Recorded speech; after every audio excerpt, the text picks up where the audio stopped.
Mais pour commencer, installez-vous confortablement et ouvrez grand les yeux. Le premier qui cligne a perdu.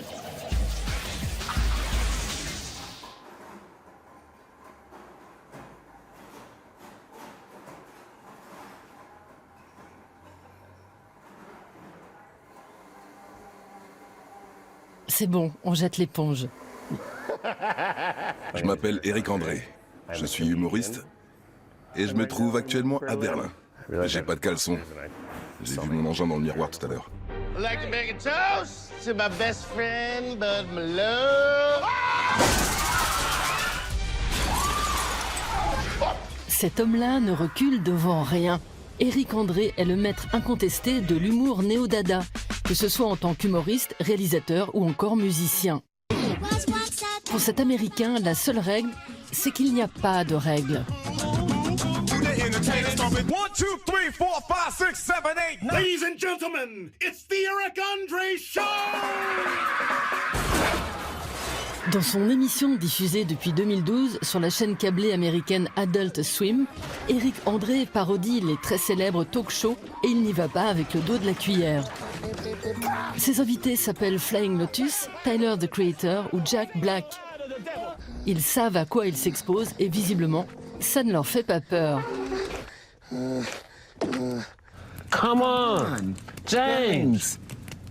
Come on, man. Why won't you tell us anything?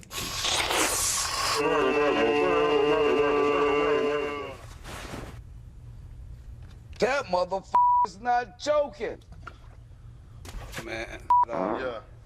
Dans ces moments gênants, vous obtenez les réactions les plus honnêtes. C'est quand une personne est mal à l'aise que ça devient intéressant.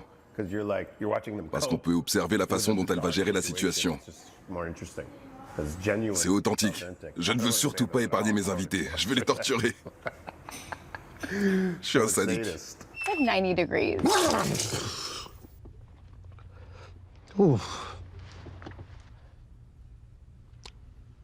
You all right? Lauren, what's going on with you? God.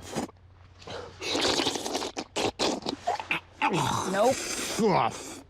God. I'm not like, I have to be L'idée n'est pas d'être dégueulasse à tout prix. Dans l'émission, les blagues passent avant tout le reste. Les auteurs de l'émission sont un groupe de personnes très intelligentes qui rivalisent de bêtises pour inventer les gags les plus débiles possibles. À mon sens, la comédie ne peut pas toujours être un télo. Parfois, elle doit être primaire et laisser parler l'enfant qui est en chacun de nous. I am the octopus. I am the octopus. I am the octopus. Feed me. I beg to be fed. A table for 1 or 9. Eric André s'est également fait connaître par ses caméras cachées tournées dans des lieux publics, dans la veine de Jackass et de Sacha Baron Cohen.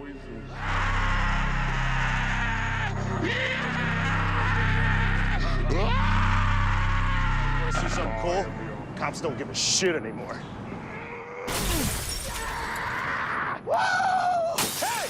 Hey! Hey! What are you doing? What are you doing? What? You doing some cool ass shit. That's what you're doing. Yeah, man, help me out.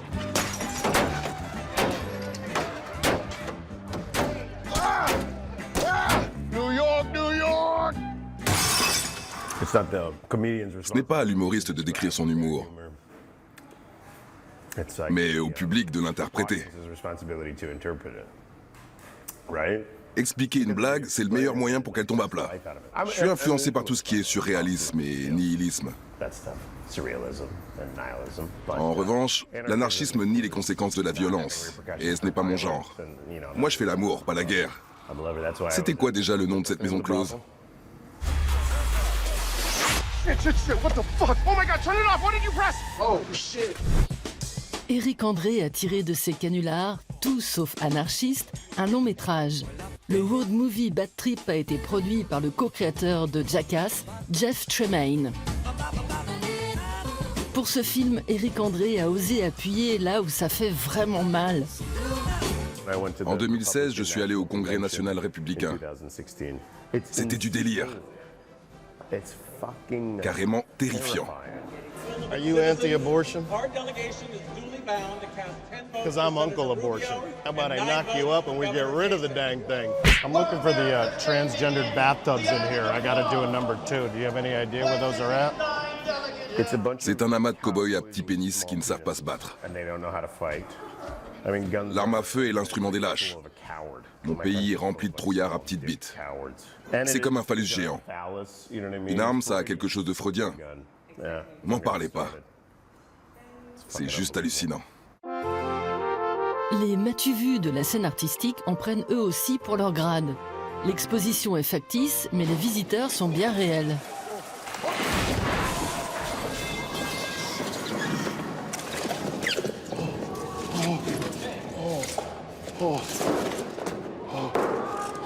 This art hurt me! This art sucks! You're living a lie! You're living a lie! Yeah, take it down! You're living a lie! This art is terrible! Et lorsqu'Éric André n'est pas en train de se balader avec sa caméra cachée ou de martyriser les invités de son émission, il travaille sur son projet musical d'avant-garde, Blarf. Un premier album est sorti cet été.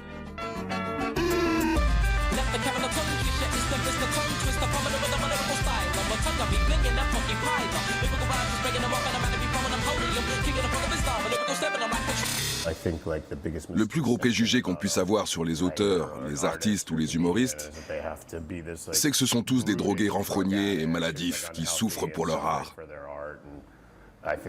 C'est vraiment dépassé comme point de vue. Je pense pas qu'il soit nécessaire de prendre de l'héroïne et de la cocaïne et de dormir 2 heures par nuit pour être un artiste. Il suffit d'être un nerd. Et à la limite de se coller de la MDMA dans l'anus. Il faut dormir! S'enfoncer quelques pilules dans le fondement. De temps en temps.